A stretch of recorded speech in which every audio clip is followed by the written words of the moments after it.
From the All Indiana Podcast Network, this is the News 8 Daily 8. Now, the latest news. Kylie Conway has the latest news. The top headlines. News you can use. Please stand by. Sponsored by LCS Heating and Cooling. Now, here's Wish TV's Kylie Conway.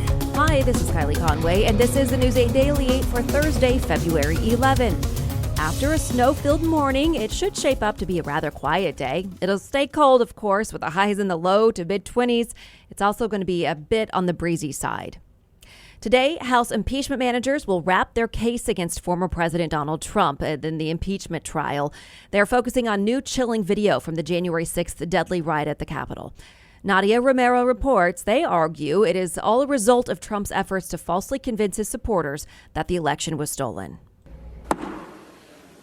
The Senate will convene as a court of impeachment. House impeachment managers continue their case against former President Donald Trump, sharing new security footage. Officer Goodman passes Senator Mitt Romney and directs him to turn around in order to get to safety. And chilling audio. Hey, stop! What are you doing? We're surrounded! To lay out a timeline of the Capitol insurrection. At 2:30, I heard that terrifying banging on House chamber doors. For the first time in more than 200 years, the seat of our government was ransacked on our watch. And highlight the horrors of January 6th. You hear three phrases. The House impeachment managers using then-President Trump's own words. We're going to fight like hell, I'll tell you right now. And the words of the rioters. We want Trump! We want Trump!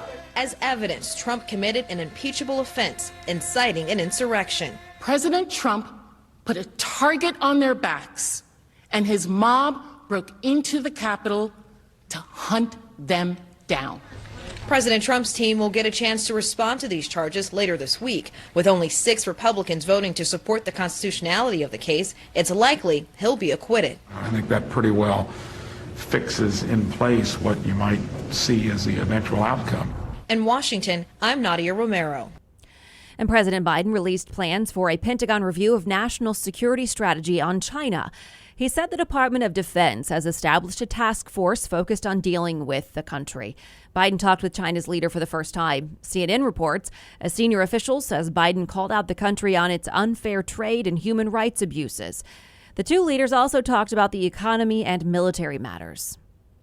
You now can schedule an appointment to get the COVID-19 vaccine at Kroger pharmacies. As we've reported, every county in the state with a store will have access to the vaccine. Kroger said they expect to get 100 doses per store a week. The vaccine is free, but insurance information will be taken to help cover costs of distribution. You can find a link where you can schedule your appointment on wishtv.com. And we're expecting Indianapolis Mayor Joe Hogsett to give an update on cases and vaccine doses in Marion County.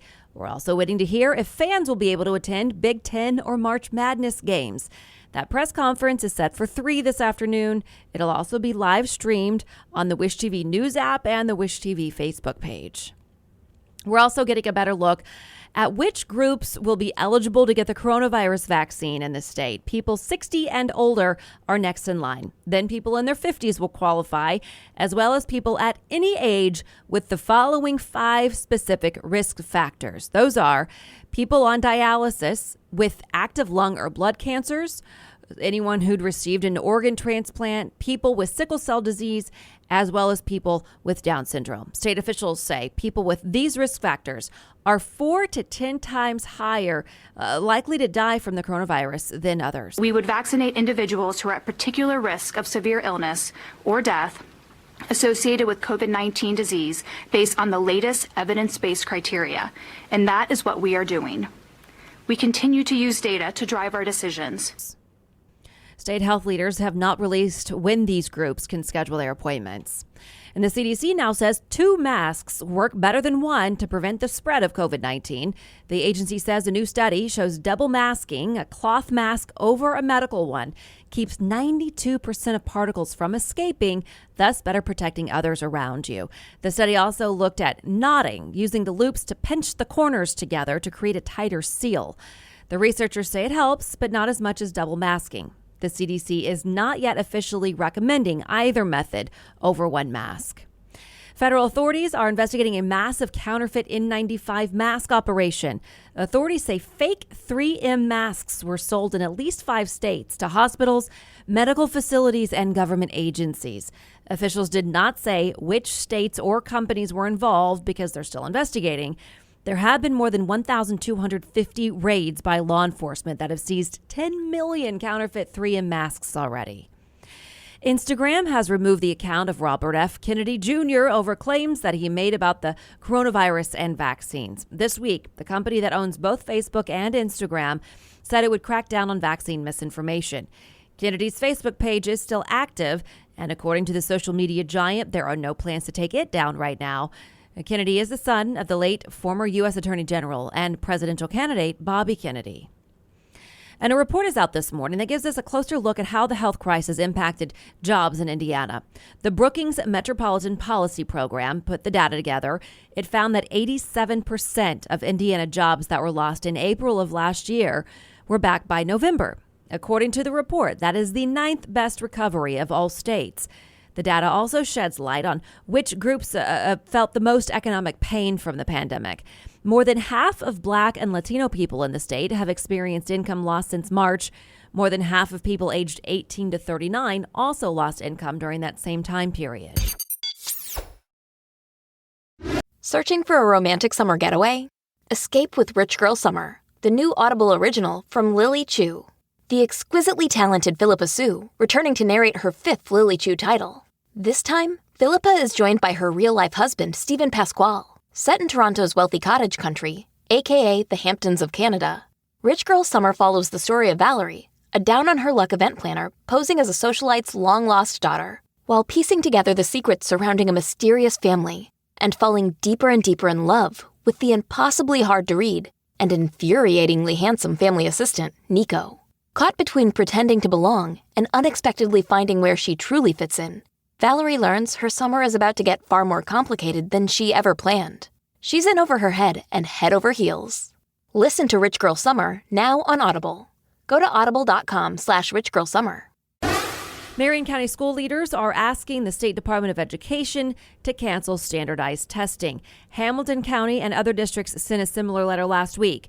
The letter consists of 9 superintendents, not including IPS, although superintendent of IPS she has shared her opinion that she does agree with the sentiment. But they're all concerned that students won't be able to complete iLearn tests within the current timetable. Part of the problem is hybrid scheduling. They say bringing in virtual students for in-person testing will be difficult. And a group of parents in Fishers is not backing down on calls for the Hamilton Southeastern superintendent to step down. As we talked about yesterday on the Daily 8, the superintendent sent a message to faculty with guidance on teaching curriculum related to the Black Lives Matter movement. Some parents disagreed with that message. They started an online petition for Dr. Alan Borff to resign. Some wanted to discuss those developments at the school board's meeting last night, but they say they weren't allowed inside. When it said indoctrinating students, I strongly disagree with that. I don't think that the schools are indoctrinating children. A district spokesperson says no one was barred from speaking or entering. There were just certain rules followed that are typically enforced. The board limits attendance because of COVID-19, and attendees are only allowed to ask about issues on the particular night's agenda. And this particular matter was not one of the items last night. And a group is urging state lawmakers to keep a gun law in place. Members of Moms Demand Action are trying to talk legislators out of repealing the requirement for a license to carry a gun. We have a real issue with guns in Indiana for sure.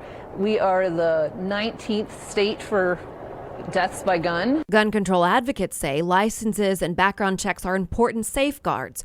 A group called Hoosier Gun Rights is arguing for the repeal, saying people should not need permission from the government to bear arms. All it does is penalize law-abiding citizens who just want to carry out their constitutional rights to protect themselves and their families. If lawmakers end the permit requirements, the state will lose an estimated $3.5 million a year in fees that's used for police equipment and training. And now a warning from the FBI. In Valentine's season, beware of an online romance scam. FBI agent Spencer Brooks says hundreds of people in Indiana fall victim to a popular scheme called the romance scam every year. In it, someone uses a fake online identity to romance and gain a person's trust. The scammer may even propose or make plans to meet in person. Then they ask for money. The really sad circumstances that we see are there is a widow looking for a relationship, and maybe so we're talking about, over 50 or over 60 years old or something like that. And so you're looking for that next companionship. Maybe you're in a lonely situation and you're kind of a vulnerable victim. The FBI says this style of scam is one of the most prevalent types of fraud in the United States. Victims of a romance scam can file a complaint with the FBI. Now to business headlines. The United Food and Commercial Workers, America's largest food and retail union, representing 1.3 million workers, is demanding expedited vaccine access and more hazard pay.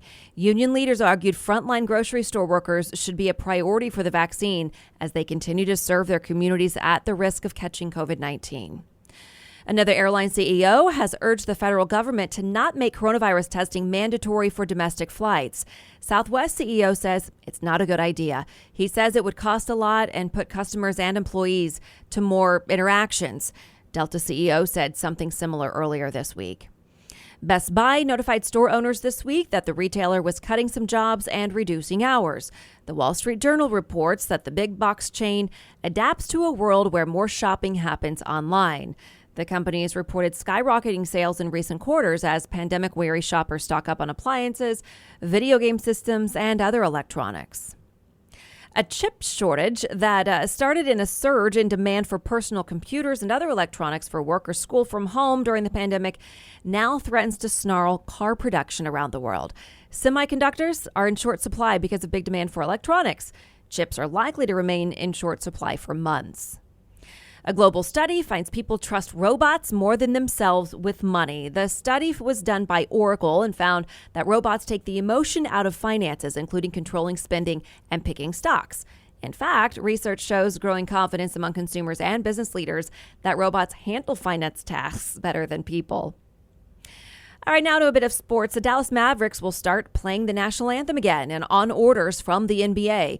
The league says long-standing policy calls for all teams to play it. The announcement reverses the decision of Mark Cuban, the IU grad who owns the Mavericks. As you've likely heard, the Mavericks had not played it all season, including the team's recent first game in front of fans. After the decision to resume the anthem, Cuban released a statement through the team. It says in part, "We respect and always have respected the passion people have for the anthem and our country. We also hear the voices of those who feel the anthem does not represent them. We feel that their voices need to be respected and heard." Butler University's esports team is preparing for a 72-hour fundraising marathon. The team and 9 other collegiate teams are part of the Spread the Love Challenge. The goal is to raise money for A Kid Again. That's an organization. It helps children with life-threatening conditions and their families. The whole event will be live streamed on Twitch. Teams are set to play games like League of Legends and Overwatch. Starts at 5 o'clock tomorrow and ends Sunday. This has been your News 8 Daily 8 for Wish TV. I'm Kylie Conway, online at wishtv.com, and follow us on Facebook when you search Wish TV. The News 8 Daily 8 is sponsored by LCS Heating and Cooling. Be sure to like and subscribe to this podcast on News 8 Daily 8 with Kylie Conway. And be sure to discover even more great podcasts now at allindianapodcastnetwork.com.